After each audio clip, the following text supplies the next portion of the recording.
Muito bem, Caio, eu começo com você. Não, já comecei com você, né? Não, comecei não, vou começar agora. Caio, houve falta de esforço de diplomacias por parte de ambos para essa reunião, esse encontro? O encontro tiraria a neutralidade do Brasil? Não, é o meu ponto. Eu acho que a diplomacia brasileira, ela já tomou lado nesse conflito, pelo menos o presidente Lula, né, ao agir e discursar, né, sempre empregando a falácia da falta de equivalência. E não é o lado da paz, como colocou aqui o Zé Eduardo Cardoso, não é o lado da justiça, do que é moralmente correto. A gente tem um Estado agressor e um Estado vítima, eles não podem ser tratados da mesma maneira.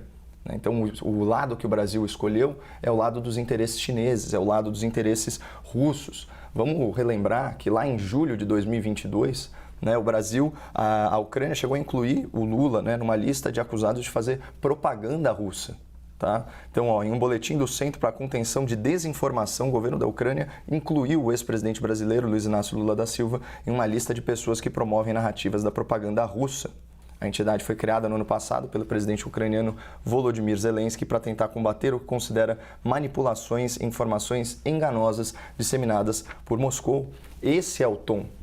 Depois, o nome de Lula foi removido aí dessa lista, foi uma repercussão muito grande, mas ele era o único brasileiro a constar disso.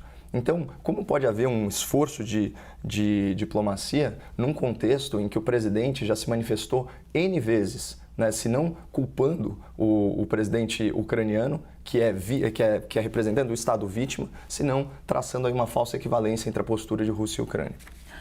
Zé Eduardo, houve uma falta de esforço das diplomacias por parte de ambos para a reunião acontecer? O encontro tiraria a neutralidade do Brasil? Pelo contrário. Eu me lembro que a diplomacia brasileira recolocou o Brasil no G7. Eu tenho aqui em mãos uma matéria que eu me lembro do passado. Passado que não foi alterado, mas o passado que permanece, passado e atual.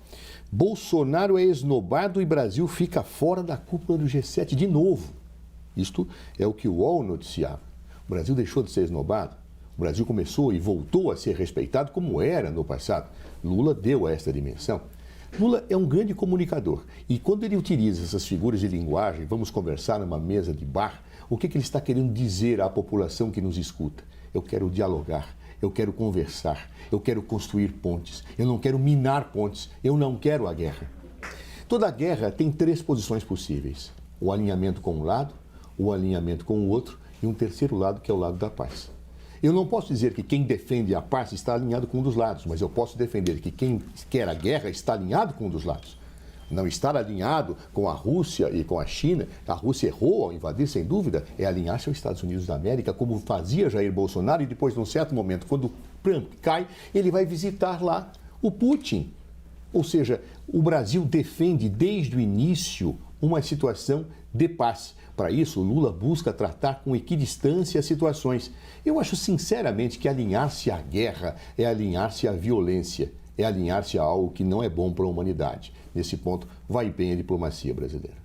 Caio, 1 minuto para a réplica. Bom, graças a Deus, homens como Winston Churchill e Charles de Gaulle discordam aqui do meu debatedor e entenderam que muitas vezes, para a gente superar aí o autoritarismo, é necessário a guerra sim e é necessário um alinhamento contra forças do mal. Mas enfim, já está muito claro para o espectador quais são os reais interesses que são defendidos pelo Brasil. E aqui eu pego uma entrevista do Lula para a revista Time, ainda em maio de 2022, olha o que ele diz sobre o presidente ucraniano. Esse cara é tão responsável quanto Putin pela guerra, porque na guerra não há apenas uma pessoa culpada. E aí ele completa que a celebração de Zelensky pelos líderes ocidentais, aspas, o encoraja. Então ele pensa que é a cereja do bolo. Devíamos ter uma conversa séria. Ok, você era um bom comediante, se referindo aí ao passado do Zelensky, mas não vamos fazer a guerra para você aparecer na TV. Você acha que esse cara tem gabarito para ser mediador do conflito? É óbvio que não. Zé Eduardo. Primeiro que eu não chamaria o presidente da República desse cara. Eu nem falo assim ao Jair Bolsonaro. Acho muito ofensivo, cara.